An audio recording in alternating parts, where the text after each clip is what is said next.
radio, we would, well, at least I would wake up around, I guess around 3 o'clock in the morning, 3:30. And the first thing I would do was turn on ABC. There was an overnight news program that was on. Mhm. And one of the anchors was this dude, Candace Gibson. So he's so charming. He's really funny. I watched him every single morning, and he'd be talking about the same kind of stuff that we'd be talking about, like all the pop culture stuff and the celebrity stuff. I mean, hard news too, but it was more of like a fun show. It was their overnight show on ABC, and it was perfect for all the morning radio people. And the funny thing is, all my morning radio friends at all the channels around New York, everybody knows him because we all wake up around like 3:30 and turn on the TV, and there he is. So, because I notice everybody follows him on like all the social media and they comment and stuff. I'm like, oh, there's my friend so and so. Mhm. So, over time, I've commented, he's commented, like you sort of become friends with your fellow night owls, like, your fellow like mole people who have these crazy hours.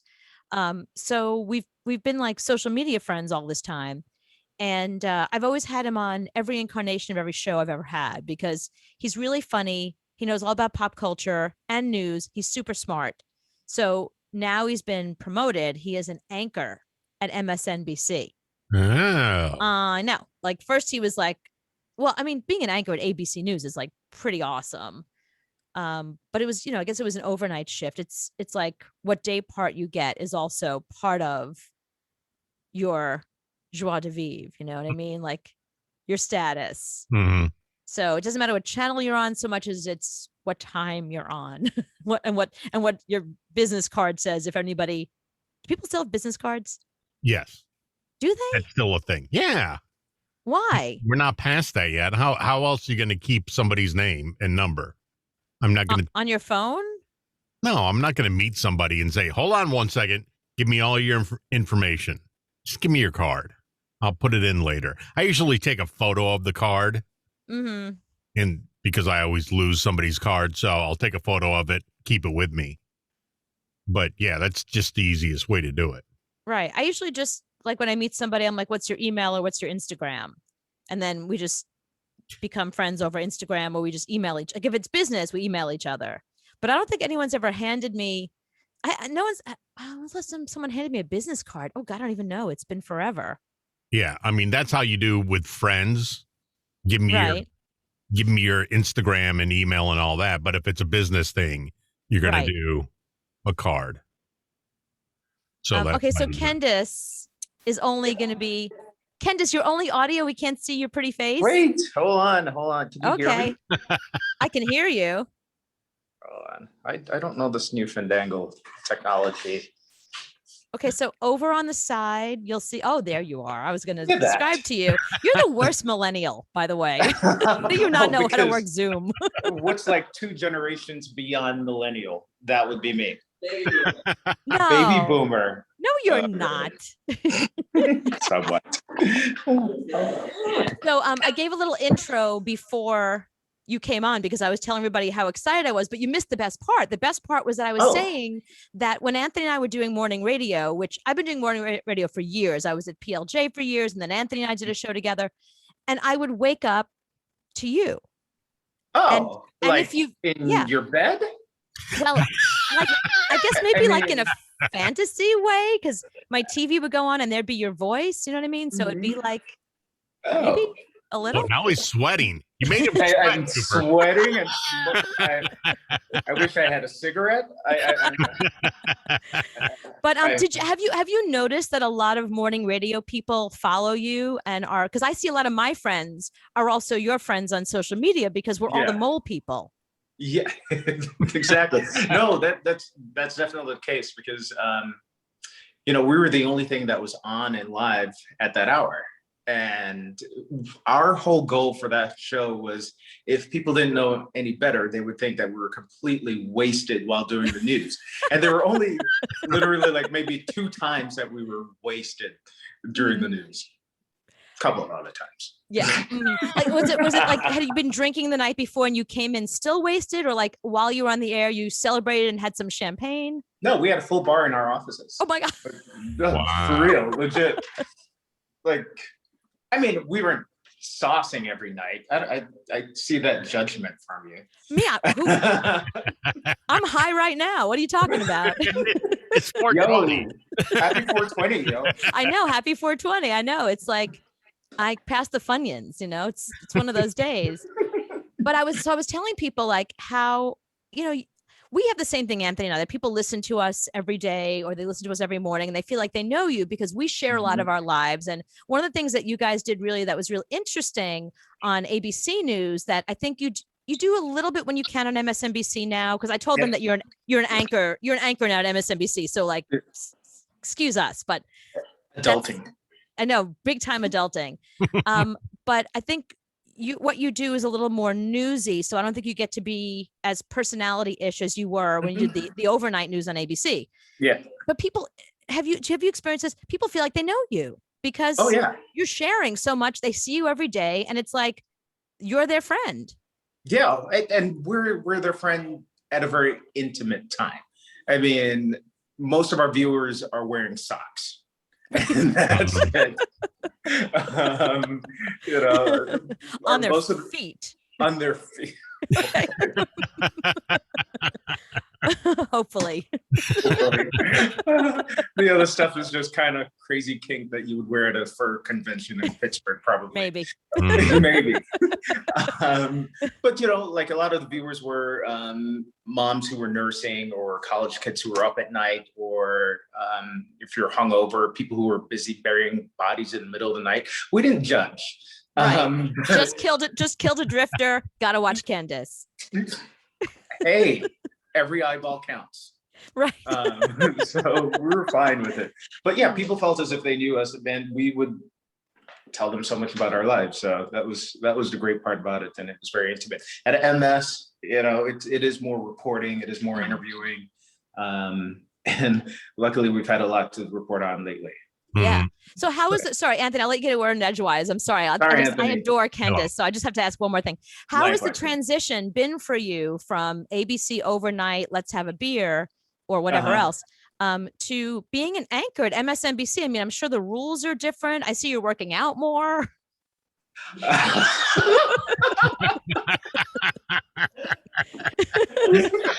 Like, do you have a do you have a camera in here? No, I follow you on Instagram and TikTok, and you're always at the gym. It's either, to be honest with you, I follow you because of your dog, like Tito Monster. I'm obsessed. Oh, he's somewhere over here. Knows your dog's name. She stalked you.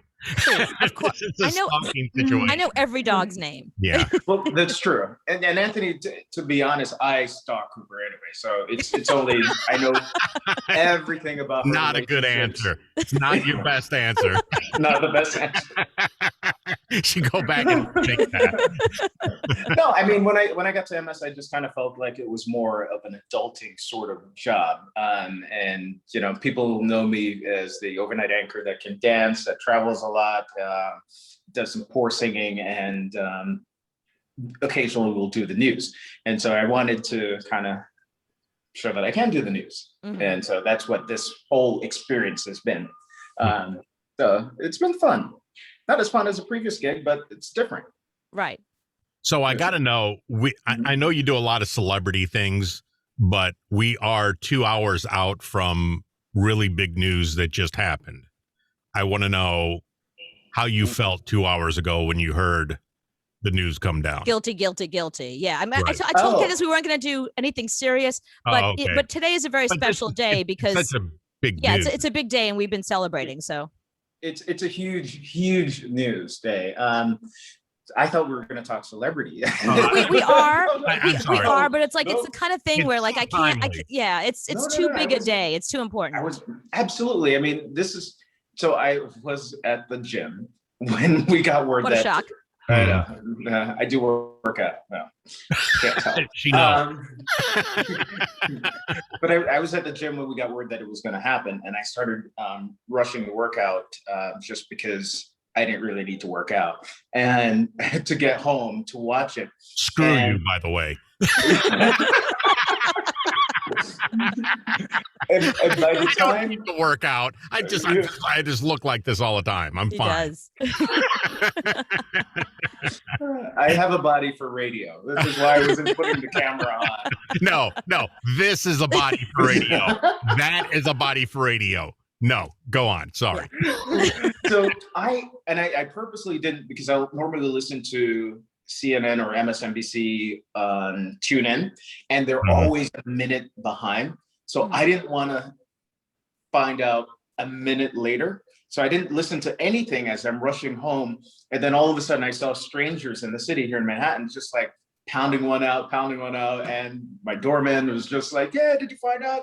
And it's like, that's how I found out that it all went down. But just such a huge day. Nancy Pelosi got in a little bit of trouble within the last hour because she said, thank you, George Floyd, in essence, for dying to be able to make all that has happened happen. But yes, it's poorly said, especially if you're a member of the Floyd family or a friend. But I kind of understand what she was saying. In essence, he was a martyr in this whole movement. And if he had not died, if that had not been captured on tape, so much has changed in the last year. Whether it's from like corporations where you have different minorities, where the movement that has changed, Aunt Jemima is no more, Uncle Ben is gone. I mean, like from the little things, minute things like that, to huge, a lot has changed because he, in essence, was martyred. But I was also looking back at the police statement. And in TV and radio, for that matter, we always get police statement and we'll use it as gospel. And the Minneapolis Police Department statement from that night said, man dies after accidental interacting with police and died of a medical situation.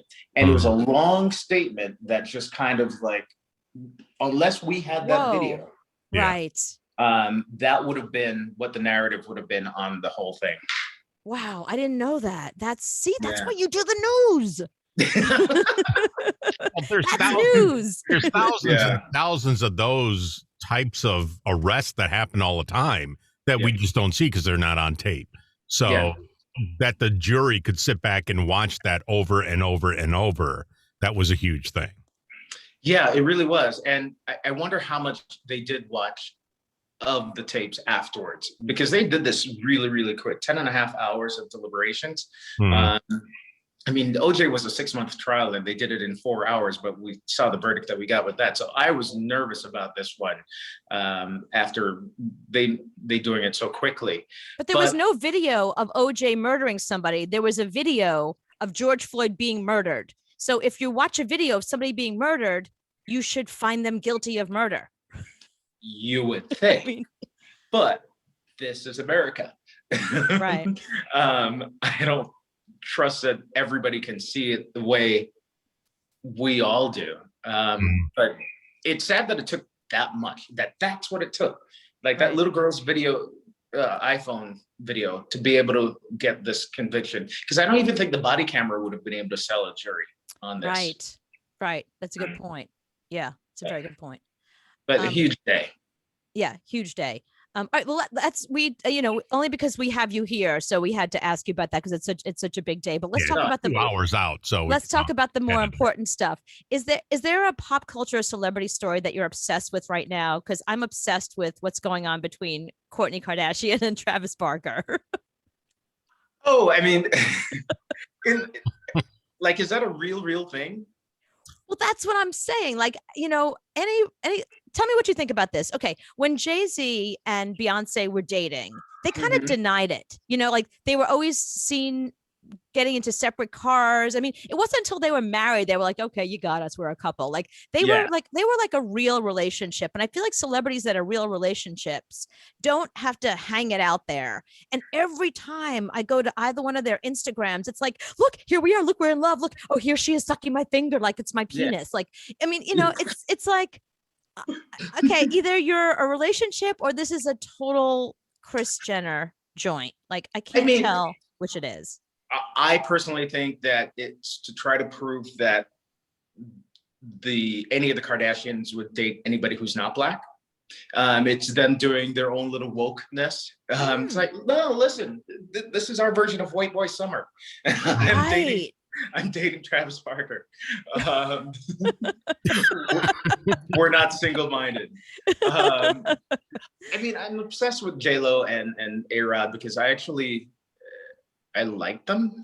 I thought that he's a baseball player. Things happen. I thought they were a cute couple and would be able to survive. But my boyfriend is showing me. Oh my God, I have not seen my boyfriend showing me their Instagram. Who, J-Lo and? Oh my, is that a finger? Yes. Yeah, that's what I'm saying. Who posts that? I hope for his sake it's a finger. Who posts that crap? Like, who posts that? What is it? Otherwise, it's a tattoo for penis. Okay. Yeah, see, that's what I'm saying. No, that's his finger. But that's what I'm saying. Like, what? Why? Like, nothing is private. And here's my bigger point. Your sister, if you want to see a sex tape, go watch Kim Kardashian's sex tape. That is a shitty comparison. Like, don't give me a finger.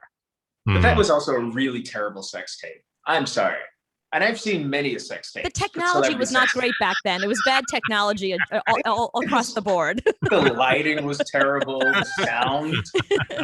Right. Like, we won't see her at a convention in Las Vegas winning an award. No. There's no way. Ray J's not a good cameraman. No. We learned two things. Ray J's not a good cameraman. He's probably just okay in bed, and he's a lousy singer, but we knew that. And his sister is a nightmare, and his mom is a nightmare. Yeah. Exactly. Yeah. But I gotta say, from the very beginning, was known for that song, If I Had One Wish, and I would sing that song. I'm like, if I had one wish, you'd put together a good sex tape. Right. That's not it. I just thought, I'm glad you brought up A-Rod and J-Lo. I just think that he's just not smart enough for her. As she has gotten it really into the business, she's become a real businesswoman.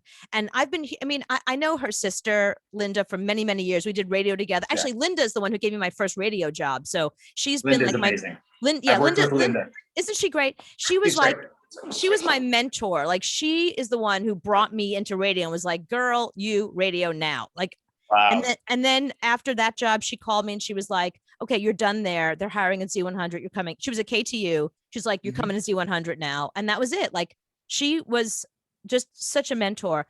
And I have to say, like, I met J-Lo a couple times, obviously through Linda. She's a real businesswoman and she's super smart. And from the very beginning, I thought, A-Rod's hot. He's like this big image, but he's not smart enough for her. Oh, but he is a businessman. He's been on Shark Tank. Aren't they smart? He's a good baseball player. Yeah, he's a good baseball player. He early on, he started investing his money in different companies. He's a decent businessman, but he's also a typical businessman, which philandering, I guess. Right. No, you're right. Or he has good people around him giving him good advice, and he's still.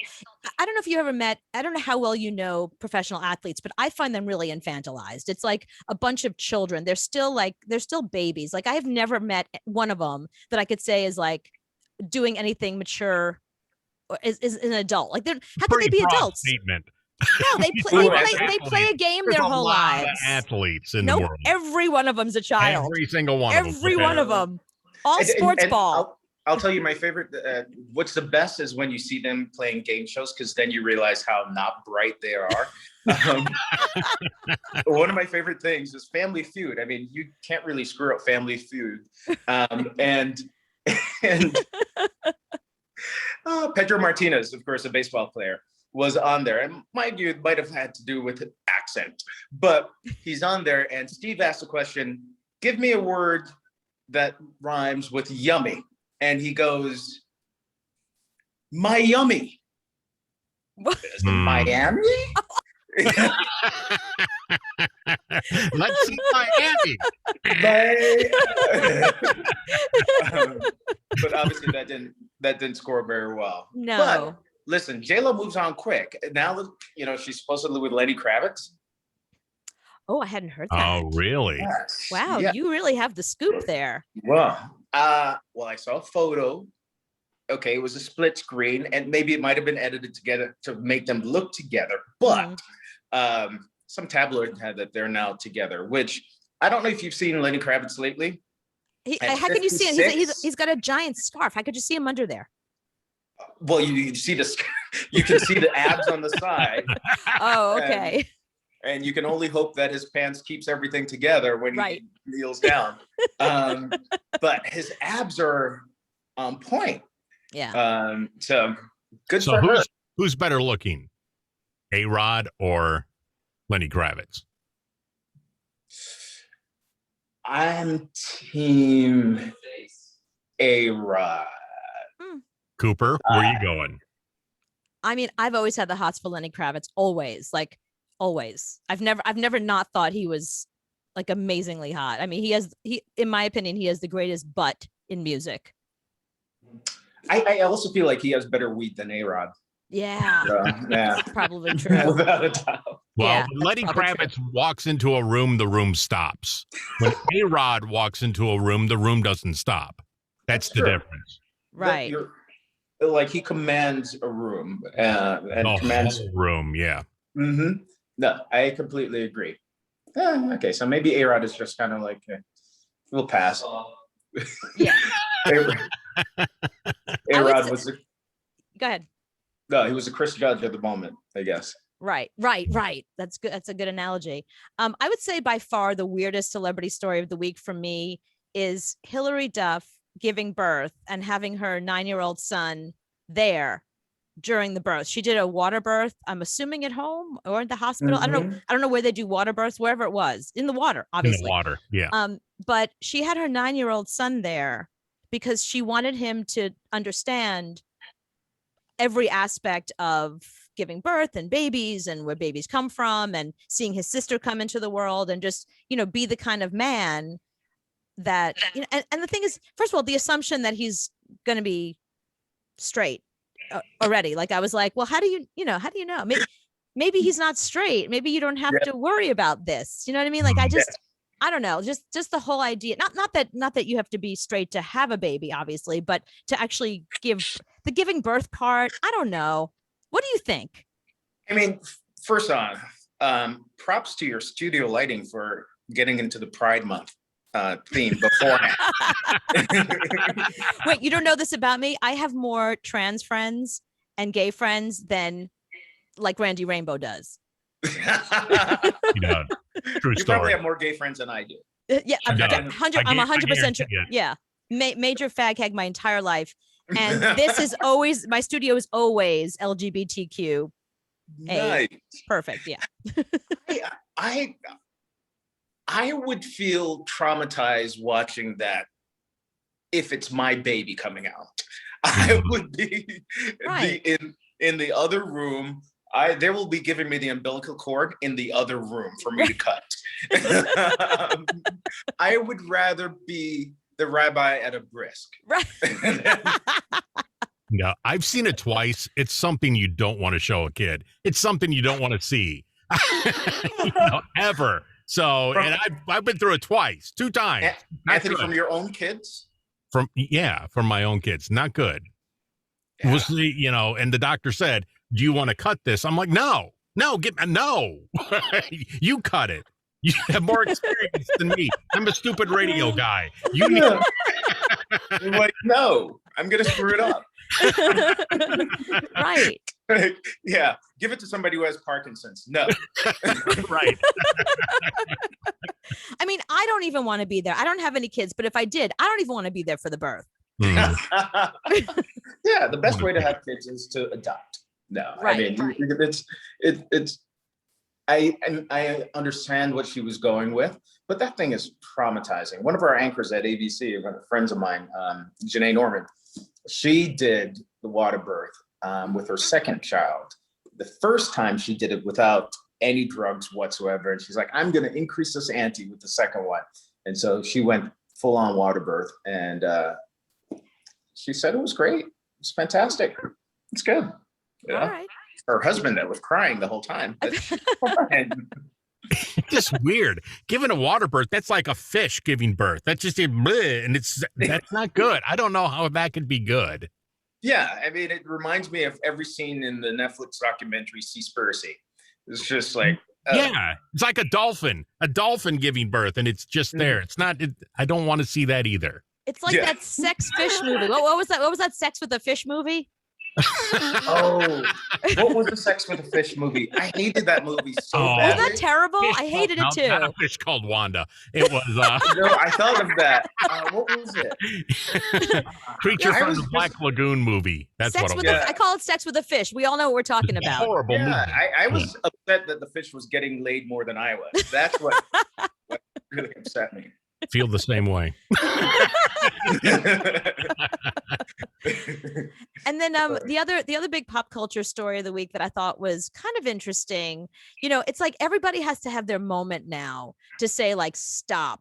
And the latest, and this one I'm kind of on board with, no more evil stepmothers. Did you see this? Like they've said to Disney, stop with the evil stepmothers. Oh, really? Oh, yeah. Don't show those movies anymore. Don't come with the attitude that stepmothers are evil, because I mean, like for me, like I grew up with my stepfather. I don't have a relationship with my biological father. So the idea of like a step parent, being like evil.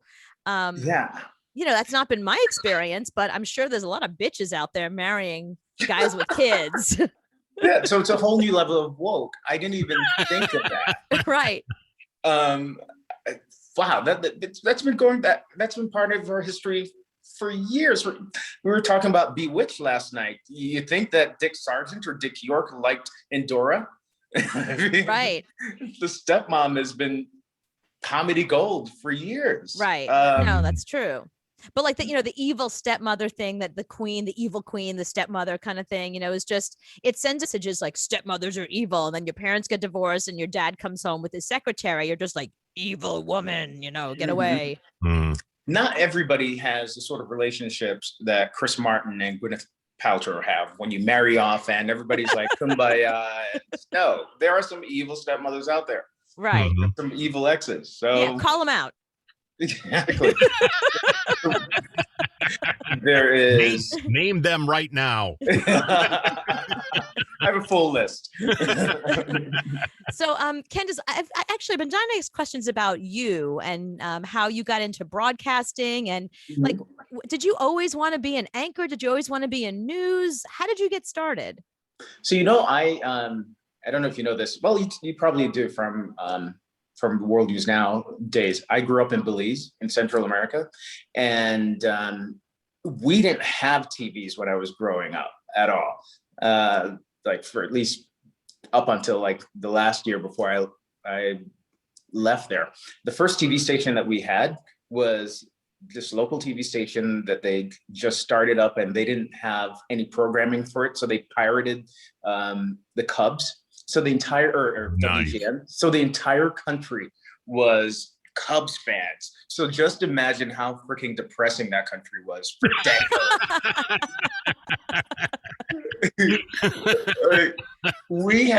I remember this as our childhood. We had a visit from Queen Elizabeth.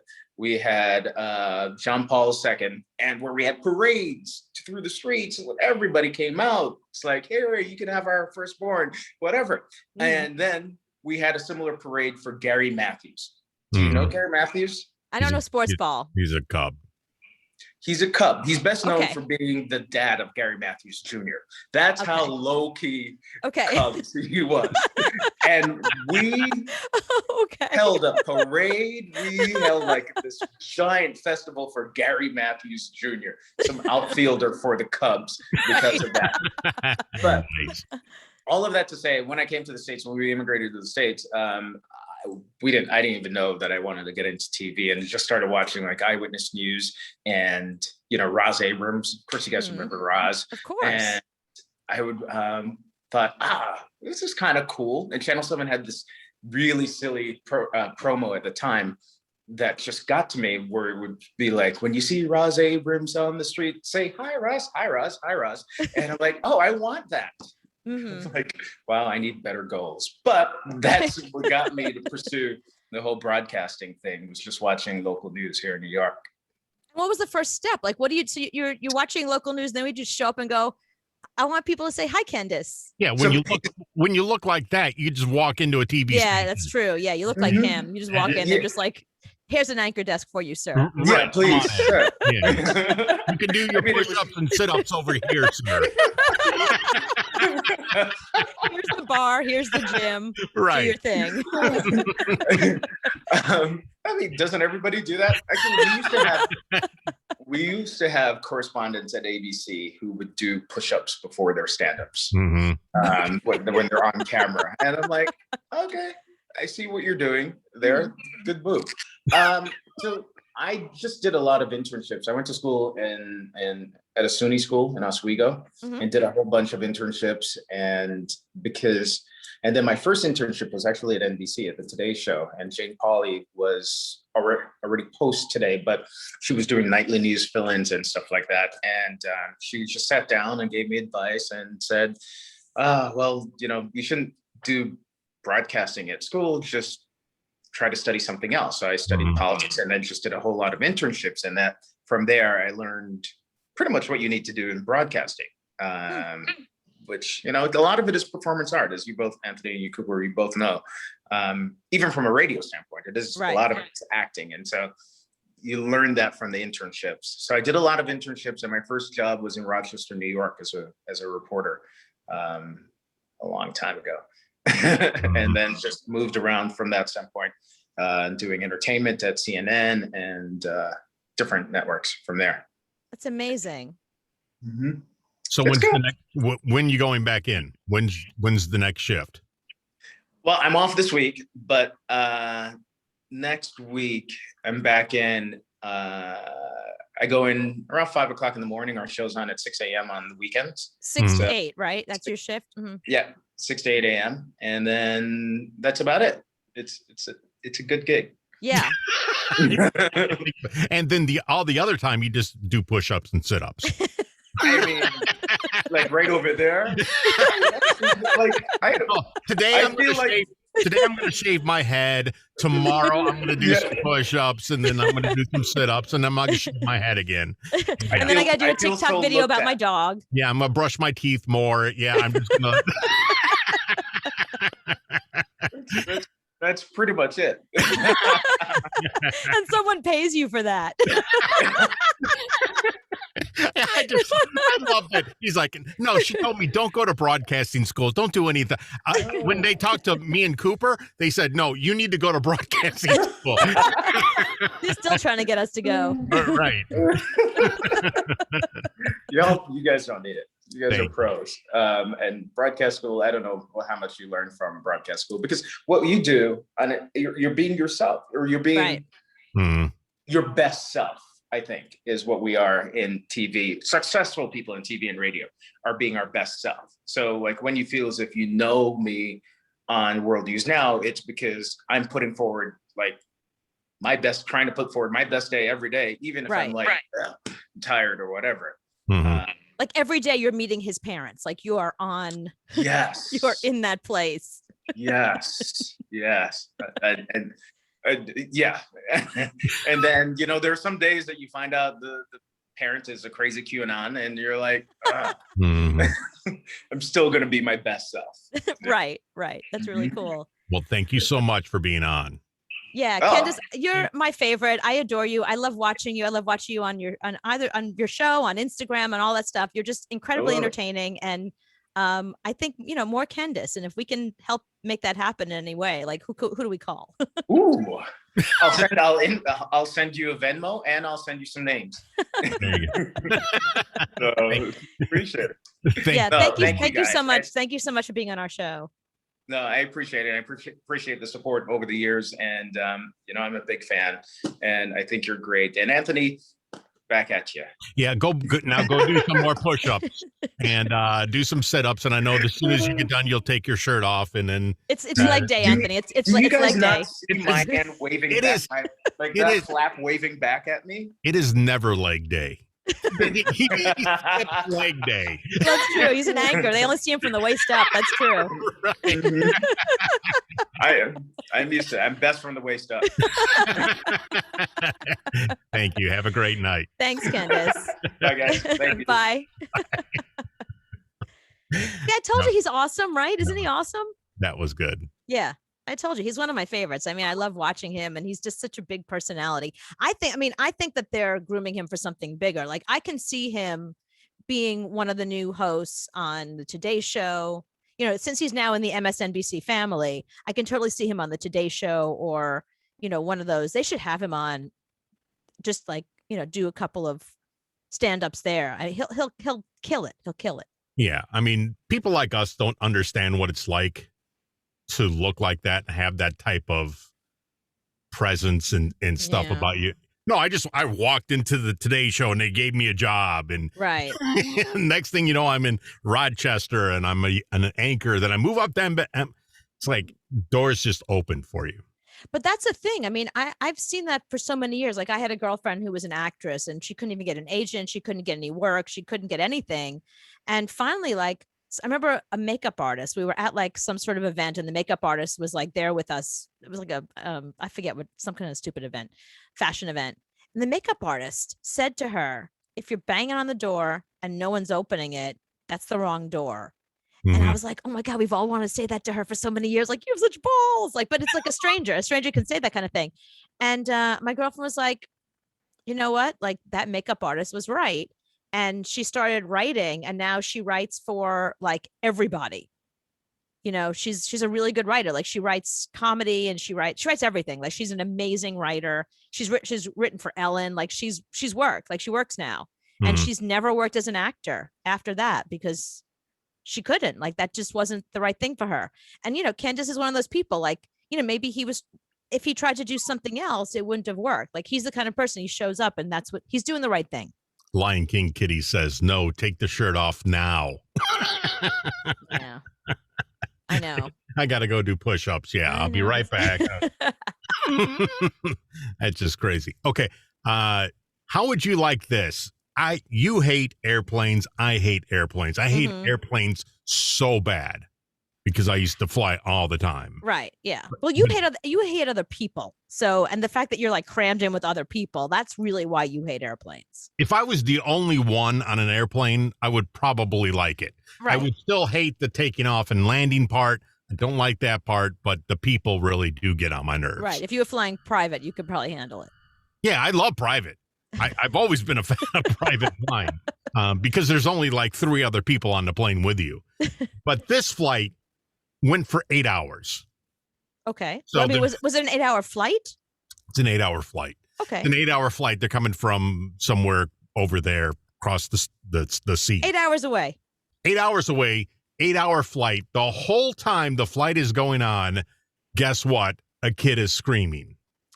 But not just screaming. The kid is screaming the whole time. Oh my God. And the mom really doesn't do anything but say, oh, he's just having a bad day. This is insane. That ear-piercing scream is an unruly child on a transatlantic flight to New York. Oh my God. The whole time. Oh my stop. God. Describe an 8-hour flight from hell with nonstop and nerve-jangling screaming and fussing. They even covered their ears to drown out the 3-year-old. His mom was overheard telling flight attendants he has behavioral problems. Passenger Shane Townley shot the video. She kind of looked like she was used to it. He was climbing all over the chairs. He was just screaming, would not let up. He was running up and down the aisles. There was nothing she could do. Before the plane even took off from Germany, the child's mother could be heard asking a flight attendant to turn on the Wi-Fi so the child could be appeased with an iPad. Also heard pleading, calm down, honey. Everybody was just kind of looking at each other like, oh, this is going to be a long... This drives me insane. As a parent, Yeah. it drives me crazy. Yeah, but you're assuming that the mom was just being a bad mom. I mean, that kid may be on the spectrum. He may have some sort of disorder. I mean, there's obviously something. I feel terrible for the poor mother who has to who can't soothe her child, who doesn't know what to do. And my guess is a doctor's probably said to her, well, there's medication. And she's probably like, I'm not medicating a 3-year-old. The passengers Yes, you were are. relieved when Yes, the you flight are. finally landed at Newark International Airport after 8 hours of 8 hours of that screaming. The worst flight ever happened in August, but the video just came to light today. So what should you do to control an unruly child on a plane? I'm sorry, this happened in August. Why does nobody have a mask on? True that. It's Germany. They didn't have COVID over in Germany. Yeah, of course they did. And they're I flying know. and they're flying to New York where we have COVID. They brought you, well, that kid, and they brought the COVID and that kid to New York. But no, the whole time he's screaming like that. No, that's not cool. No. You knock the kid out. You know what kind of kid you have before you go on the flight. It's just like those people that own dogs that let the dogs bark nonstop. That's very different. Now, see, if a dog is barking nonstop, it's the owner's fault. You can stop a dog from barking. Same thing.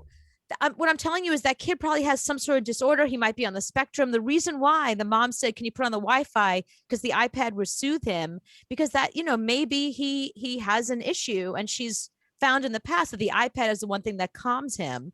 And obviously being on a flight was really terrifying for him.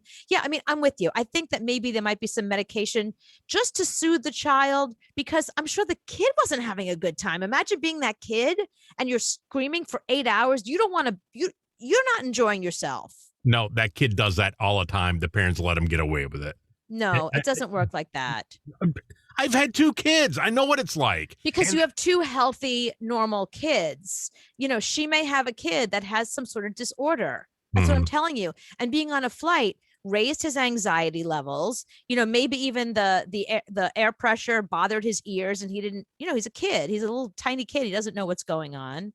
So whatever disorder he has was heightened on the plane. And my guess is the parents probably had to come back from Germany because of COVID, or had to come to New York for some reason, because the parent doesn't enjoy that. She's not like, hey, let's go on a vacation and take this kid.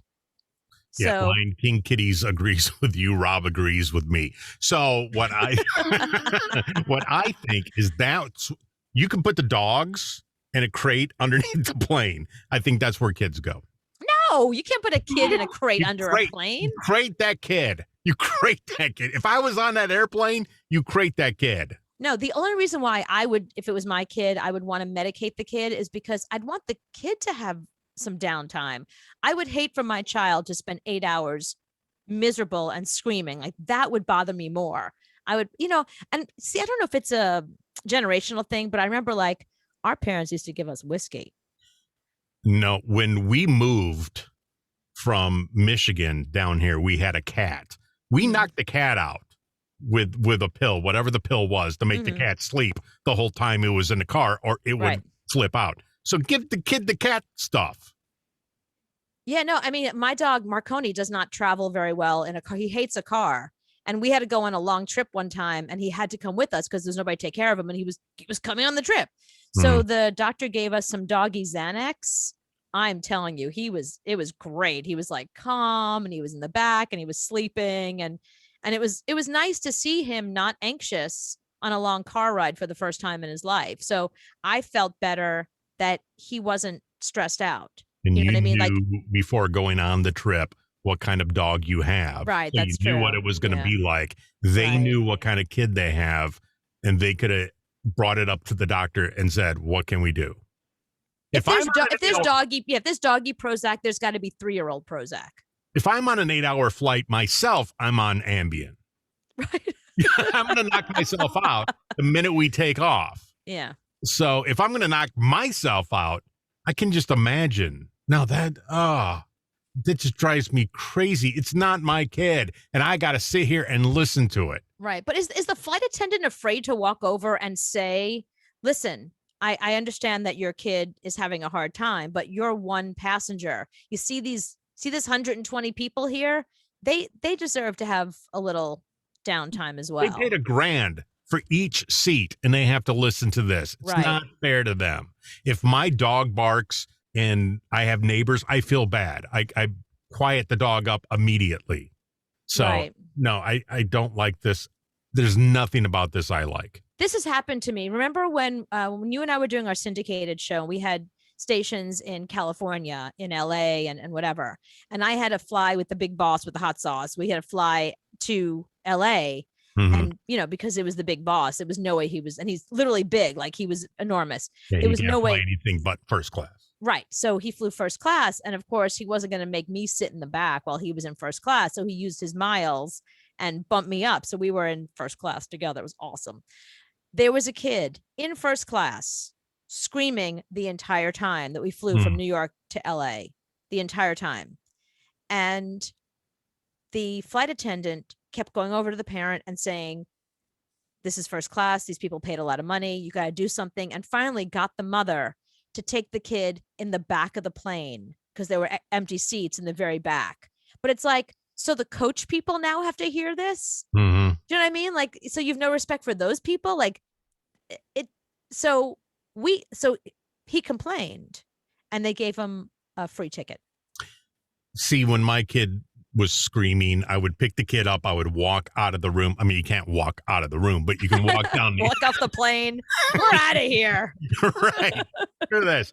Give me that parachute. We're out of here. The little window opens for a reason. It's kid size. If you think about it. That window's anyway. So I would get up and walk the kid around. I would hold the kid. It doesn't look like this mom is doing anything. Right. That's true. For this child. At least you could hold the kid. You could apologize to the people around you. Just be like, guys, I'm so sorry. He's on the spectrum, or kid is, you just do something, like at least look at the other parents and just go, look, God, sorry. Like acknowledge that the other people are on the plane. Acknowledges other people in the world. Right. Yeah. And if that doesn't work, that's why the window is this big. No. Sorry. Oh God, it's quiet now. Yeah, that I couldn't handle that. That's nuts. Yeah, I mean, I'm somebody that doesn't have children, so I feel like I can't really say anything. I can't really judge. Yeah. And people, it's funny because people always say that to me too. They're like, you can't have an opinion. You don't have kids. It's like, I get to have an opinion. No, you have a doctorate, so you can have an opinion. Yeah, I have a doctorate in developmental psychology.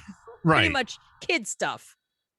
One bad news. Today's been a good news day, and then one bad news was Jim Steinman, the guy that wrote Bat Out of Hell. Oh, yeah. Passed away. Did he? How old was he? 72? That's kind of young. It's funny. It's like as your parents get into their 70s, you're like, 72 is kind of young. Right. That is way too young. When you're standing down 72 in 40 years, you're like, wow, that's not too far from now. I'm going to wake up tomorrow and be 70. And, but it made me think back to one of the greatest guests we've ever had on the show. And that when he recorded himself talking to us, Meatloaf, when he was on. I forgot about that. Right. I'm nervous every time I step into the studio to sing a vocal. I'm the only time I'm not nervous is making my fantasy football teams. He still has this on his YouTube channel. He has himself talking to us. Talking to us. And you can hear your cackling voice in the background. Of course, I'm so annoying. If I'm playing a softball game and I walk out to that mound, I'm not nervous. And my confidence level is so high. And we had him on because he was promoting the TV show House. Oh, right. Yeah. And he was great on House. And it was my Reese Peanut Butter Cup moment that my favorite singer was on my favorite show together in one. And doing fantasy, baseball, football, whatever, and pitching softball. Here comes your my ego squeaky is like as big as a house when it comes to that. What's that?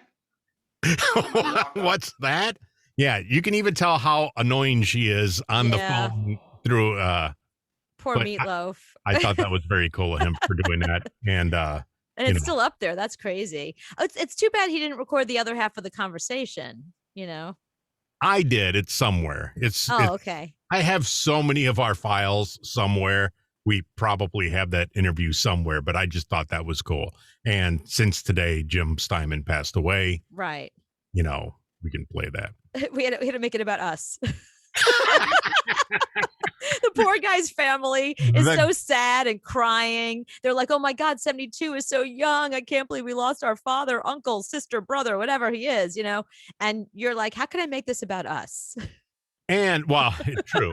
And Jim Steinman was a very weird guy. Okay. Even Meatloaf will tell you how strange he really was. But a hell of a songwriter, probably one of the best songwriters we've ever had. But when you look at photos of Jim Steinman a couple of years ago, you can tell how weird he was. Very strange looking guy. Like eccentric weird? Yeah. Back.